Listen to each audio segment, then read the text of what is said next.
한때 자신의 집이었지만 지금은 낯선 사람들이 차지하고 있다면 여러분은 어떻게 하시겠습니까? 되찾은 집, 잃어버린 시간, 그리고 멈추지 않는 분노. 구독과 좋아요로 이야기 시작합니다. 거대한 철제 대문이 천천히 열리고 그 위로 YL 레지던스라는 문구가 해바라기처럼 빛을 반사하고 있었다. 강재인은 정장을 차려입은 채 집 앞 진입로에 발을 내디뎠다. 그녀의 발소리는 마치 심판의 종소리처럼 대지를 울렸다. 주변 경호원들과 수행비서는 그녀의 한 걸음 한 걸음을 둘러싸듯 조용히 따르고 있었다. 눈앞에 펼쳐진 건 과거 그녀와 아들, 남편이 함께 웃고 울던 그 집이었다.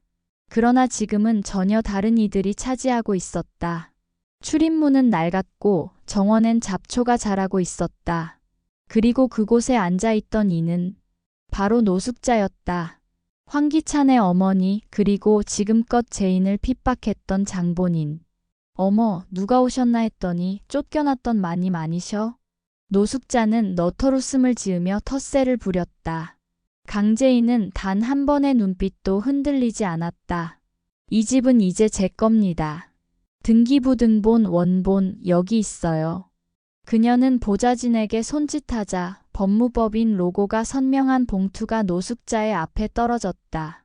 노숙자의 눈동자가 불안하게 흔들렸다.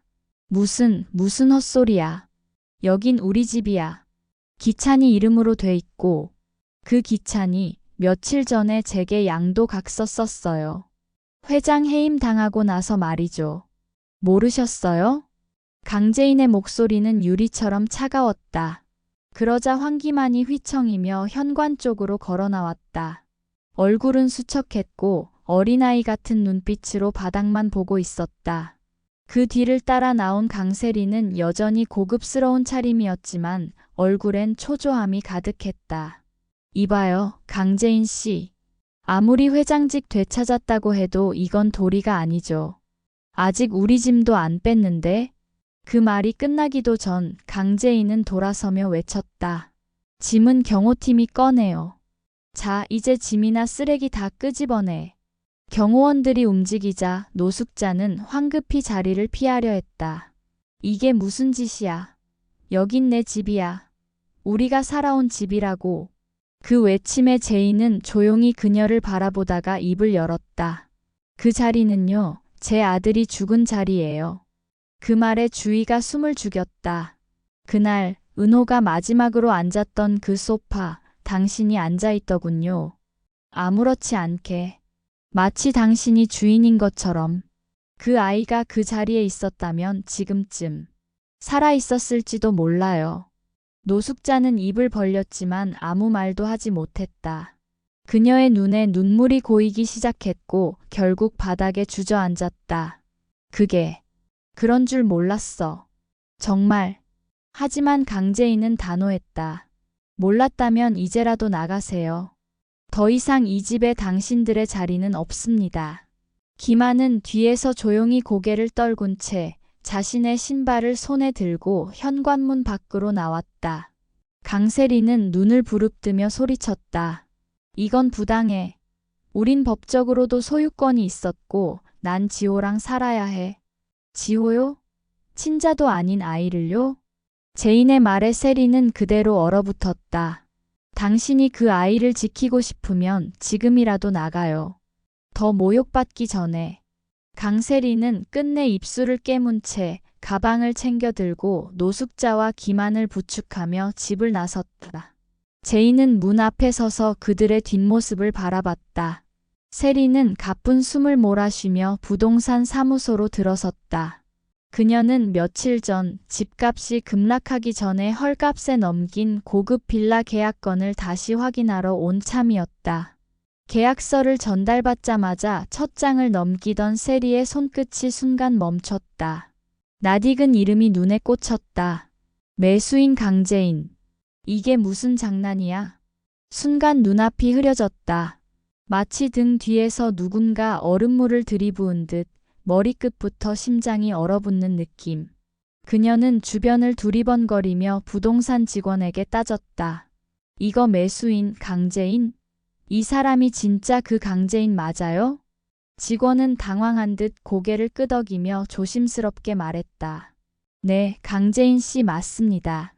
신분증, 인감증명서, 등기부까지 다 확인하고 계약 체결했습니다. 세리는 발끝까지 온몸이 무너져 내리는 기분을 감추지 못하고 의자에 주저앉았다. 입술이 파르르 떨렸다. 내가 그 여자 손에 집을 판 거라고? 어떻게 이럴 수가 있어? 그 순간 지난 며칠간 제인이 그녀 주변을 맴돌던 미묘한 기류가 떠올랐다. 그 눈빛, 그 미소, 그 침묵. 모든 게 복선이었음을 이제야 깨달은 것이다. 세리는 손에 든 계약서를 힘껏 구겼다. 그러나 이미 모든 건 돌이킬 수 없었다. 한편 황기찬은 집안 응접실에서 묵직한 침묵 속에 세리를 기다리고 있었다. 식탁 위에는 계약서 사본이 놓여 있었고 그는 두 손을 포개고 앉아 있었다. 문이 열리자마자 세리가 들어섰고 순간 정적이 흘렀다. 이게 뭐냐? 기찬이 낮고 차가운 목소리로 계약서를 가리켰다. 세리는 무슨 말을 해야 할지 몰라 우물쭈물했다. 그러자 기찬은 자리에서 벌떡 일어나 그녀의 뺨을 후려쳤다. 찰싹. 고막을 찢는 소리가 거실에 울려 퍼졌다. 강재인에게 집을 넘겨? 너 지금까지 나한테 숨긴 게 이것뿐이냐? 세리는 한 손으로 뺨을 감싸며 주춤 물러났다. 몰랐어. 진짜야. 중개인도 처음엔 개인 투자자라고만 했지 그 사람이 제인일 줄은. 기찬은 비웃었다. 그래. 중개인 실수지. 그럼 이제 지호 얘기나 해볼까?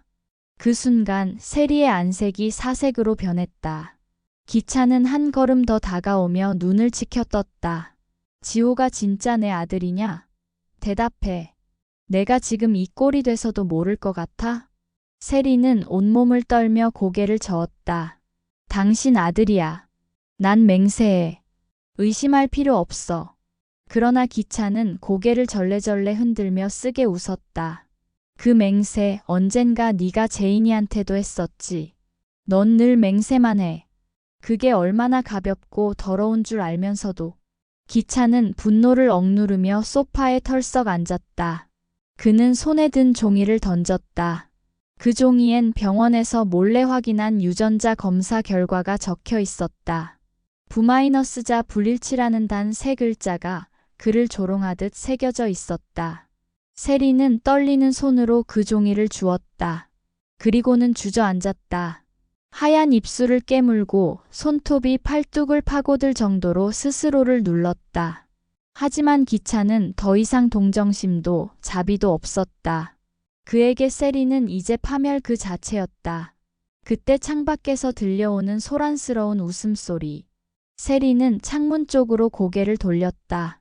정원 한가운데 태호가 지호의 손을 잡고 함께 웃으며 뛰고 있었다. 지호는 장난감 자동차를 들고 해맑게 웃었고 태호는 그 옆에서 조심스레 아이의 등을 토닥이며 말했다. 지호야, 오늘은 삼촌이랑 비밀기지 만들자. 그 풍경은 세리에게 가장 잔인한 그림이었다. 자신의 세계가 무너지는 그 순간 지호는 다른 남자의 품에서 웃고 있었다. 기찬도 그 모습을 보았다. 그리고는 다시 조용히 말했다. 넌 이제 모든 걸 잃었어. 집도, 아이도 그리고 나도. 세리는 그제야 진짜 잃었다는 걸 실감했다. 그녀의 얼굴 위로 뜨거운 눈물이 흘러내렸다. 하지만 이미 모든 건 돌이킬 수 없는 강을 건넌 뒤였다.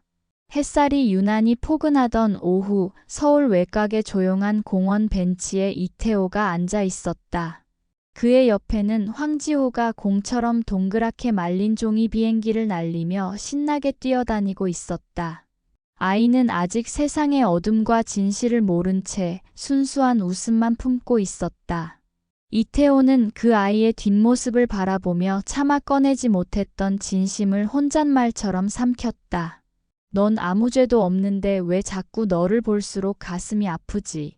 지호는 무심코 풀밭에 주저앉은 뒤 고사리 같은 손으로 민들레 씨앗을 날리며 말했다. 삼촌, 이건 소원을 빌면 이뤄진대요. 저는 엄마랑 아빠가 다시 사이 좋아졌으면 좋겠어요. 이태호는 가슴 한가운데 무언가가 꽉 막히는 기분에 고개를 돌렸다. 순진한 말에 울컥한 감정이 올라왔지만 그는 꾹 눌러 참았다. 아이 앞에서 약해질 수 없었다. 하지만 그 순간 강세리의 얼굴이 떠올랐다. 끝끝내 진실을 숨기려 하고 자신의 과오를 남 탓으로 돌리는 그녀의 모습을, 그리고 아이 앞에서도 거짓을 말하며 모성인 척하는 그 모습까지. 그는 조용히 말했다. 지호야, 혹시 내가 엄마랑 살기 싫다고 느낀 적은 없었어? 지호는 잠시 망설이더니 고개를 갸웃했다. 싫진 않은데 엄마가 자꾸 화내서 무서울 때는 있어요. 그리고 엄마가 자꾸 거짓말하는 것도요. 아빠는 하늘나라에 있다면서 가끔 전화하는 걸 들었어요. 그 말에 이태호는 확신했다. 더는 늦출 수 없다는 걸. 아이는 이미 모든 걸 알고 있었다. 오히려 어른들이 모른 척하고 있는 것이다. 그날 밤 이태호는 세리를 찾아갔다. 그녀는 짐을 정리하느라 정신없었다. 50억을 날린 뒤에야 제정신이 든 듯했지만 늦은 후에였다. 이태호는 굳은 표정으로 말했다. 지호 데려갈 거야. 세리는 갑작스러운 말에 눈을 크게 뜨며 되물었다.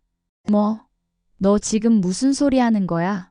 그 아이 네가 키우면 안 돼. 더 상처받기 전에 끝내자. 세리는 냉소적으로 웃었다. 넌 아빠 자격 없어. 태어나자마자 도망친 네가 지금 와서 뭘 어쩌겠다는 거야? 하지만 이태호는 흔들리지 않았다. 그래, 난 도망쳤어. 겁났고 복잡했고 내가 두려웠으니까. 하지만 지금은 아니야. 지금은 지호가 불쌍해서라도 내 옆에 두면 안 된다고 생각해. 세리는 지푸라기라도 잡는 심정으로 소리쳤다. 넌 돈도 없잖아. 애 하나 키우려면 얼마나 드는 줄 알아? 나라도 지호 교육시키고 미래 만들어줄 수 있어. 그 순간 이태호는 아이와 함께 찍은 사진을 꺼내 세리에게 던졌다. 지호는 내 돈이 필요한 게 아니야. 지호는 진짜 가족이 필요해. 세리는 차마 더는 반박하지 못하고 고개를 돌렸다. 그제야 태호는 조용히 말했다. 양육권 소송 진행할 거야. 법정에서도 내 진심 보여줄 수 있어. 네가 어떻게 살았고 어떻게 아이를 키워왔는지 증명할 수 있을 거야. 준비해. 이태호가 돌아선 순간 세리는 입술을 깨물며 중얼거렸다. 지호 네가 내 모든 거였는데 이젠 나한테 남은 게 뭐지? 그날 밤 세리는 지호와 함께 자던 침대에서 혼잣말을 계속했다. 엄마가 미안해하지만 널 뺏길 순 없어. 하지만 이미 늦었다. 다음 날 이태호는 정식으로 변호사를 통해 친자 관계 확인과 양육권 청구 소송을 접수했고, 언론에는 H&K 전 공동대표 강세리 혼외자식 양육권 분쟁이라는 자극적인 제목이 기사화되었다. 강세리는 정신이 아찔해졌고 회사도 집도 아이도 모두 잃어가는 현실 앞에 무너지고 있었다. 그리고 이 모든 것을 지켜보는 황기찬은 창밖을 멍하니 바라보다 중얼거렸다. 결국 이렇게 되는 건가? 그의 눈빛은 텅 비어 있었고 손에는 진통제를 쥔 채 덜덜 떨고 있었다. 그러나 그 누구도 그가 준비 중인 마지막 계획을 아직 눈치채지 못했다. 병원의 긴 복도를 걷던 김도윤의 발걸음은 어느 순간 멈췄다. 진료실 문 앞에 앉아있는 남자가 눈에 들어왔기 때문이다. 흰색 니트 모자와 마스크로 얼굴 대부분을 가리고 있었지만 그 익숙한 뒷모습은 결코 낯설지 않았다. 황기찬. 그는 병동 창가에서 느릿하게 고개를 돌려 햇빛을 피하고 있었고 그 옆엔 간호사가 작은 주사기를 준비하고 있었다. 순간 간호사가 중얼거리는 말이 도윤의 귀에 들어왔다. 황기찬 씨, 항암제 투여 전 혈액 수치 확인부터 할게요. 오늘은 CT도 같이 찍기로 하셨죠? 도윤의 심장이 철렁 내려앉았다. 항암제? 그가 본 건 명백했다. 황기찬은 지금 암투병 중이었다. 그리고 그걸 숨기고 있었다. 도윤은 본능적으로 간호사 스테이션 뒤에 몸을 숨겼고 의사와 간호사의 대화에 집중했다. 위암 말기라고요? 전이에 대한 경과는요? 다행히 간과 폐에는 아직 확산은 없는데 진행 속도가 빠릅니다. 이대로면 길어야 1년 물론 환자마다 다르지만 지금 상태로는. 그 짧은 대화가 도윤의 머릿속을 마구 흔들어 놓았다. 황기찬. 그는 지금 죽음을 향해 달려가고 있었다. 하지만 그 사실을 아무도 모른다. 아니, 감추고 있다. 강세리조차 모를 가능성이 컸다. 도윤은 병원을 나서며 혼란스러운 감정에 휩싸였다. 그토록 잔인했던 남자. 자신의 여동생 김도희를 죽음으로 몰아넣고 수많은 사람을 고통스럽게 한 그 남자가 이제는 삶의 끝자락에 와 있었다. 그러나 그런 남자에게 연민을 느껴야 하는 걸까? 그가 진정으로 후회하고 있는지도 알 수 없었다. 하지만 도윤은 본능적으로 이 사실을 강재인에게 알려야 한다고 느꼈다. 그날 저녁 도윤은 재인을 찾아갔다. 마침 재인은 집안 거실에서 혼자 커피를 마시고 있었다. 무표정한 얼굴 뒤로 감춰진 무거운 감정이 방 안을 감돌았다. 재인 씨. 도윤은 숨을 한 번 고르고 조심스럽게 말을 꺼냈다. 오늘 병원에서 황기찬을 봤어요. 재인의 눈빛이 순간 멈췄다. 병원에서? 무슨 일이죠? 그 사람이 항암 치료를 받고 있었습니다. 위암 말기라고 해요. 의사 말로는 길어야 1년 남짓이래요. 제이는 들고 있던 컵을 살짝 내려놓았다. 손이 떨리거나 눈빛이 흔들릴 줄 알았지만 그녀는 침착했다. 그러나 그 침착함 이면에 알 수 없는 감정이 뒤섞여 있었다. 그래요. 그녀는 조용히 대답했다. 그 사람이 병든 건 알겠어요. 죽음이 가까워졌다는 것도요. 도윤은 잠시 말을 멈췄다가 물었다. 그럼 이제 멈출 생각은 없어요? 그 사람 곧 떠나요. 죗값 받을 시간도 없을 수 있어요. 제이는 고개를 천천히 저었다. 아니요. 멈추지 않을 거예요. 그녀의 목소리는 차가우면서도 단호했다. 병이 있든 없든 죽음이 앞에 있든 그 사람이 저지른 죄가 사라지는 건 아니잖아요. 도희 씨가 그랬잖아요. 진실은 반드시 드러나야 한다고. 그 믿음을 버릴 수 없어요. 도윤은 말없이 고개를 끄덕였다. 제인의 말은 옳았다. 죽음이 면죄부가 되어서는 안 된다는 것. 그리고 그녀 역시 그 길 위에 서 있는 사람이었다. 하지만 그 순간 제인의 눈동자 안에서 잠시 흔들리는 빛을 도윤은 놓치지 않았다. 한때 사랑했던 남자. 아들의 아버지. 그가 이제 곧 사라질 존재가 된다는 사실은 그녀의 가슴 깊은 곳을 자극하고 있었다. 그래도 고마워요. 알려줘서. 제이는 작게 미소 지었다. 그러나 그 미소는 슬픔과 결심이 교차하는 모순의 얼굴이었다. 그날 밤 제이는 서재에 혼자 앉아 있었다. 책상 위엔 오래된 가족사진 한 장이 놓여 있었고 그녀는 그것을 가만히 바라보다가 말없이 촛불 하나를 켰다. 사진 속에는 자신과 황기찬 그리고 어린 은호가 함께 웃고 있었다. 그녀는 촛불을 바라보며 조용히 중얼거렸다. 그래요, 기찬 씨. 당신은 죽을지도 모르겠지만 난 아직 살아야 해요. 내 아이를 위해, 진실을 위해. 그리고 그 순간 그녀의 눈빛은 다시 예전처럼 강해졌다. 아니, 그 이상으로 단단해졌다. 이 얼굴 이제 오래 못 간다. 방 안의 희미한 거울 앞. 황기찬은 넥타이를 맨 채 정장을 입고도 자신을 쳐다보며 조용히 중얼거렸다. 창백한 얼굴, 핏기 잃은 입술, 푹 꺼진 눈 밑 그림자. 화려했던 YL그룹의 대표였던 남자의 흔적은 이제 어디에도 없었다.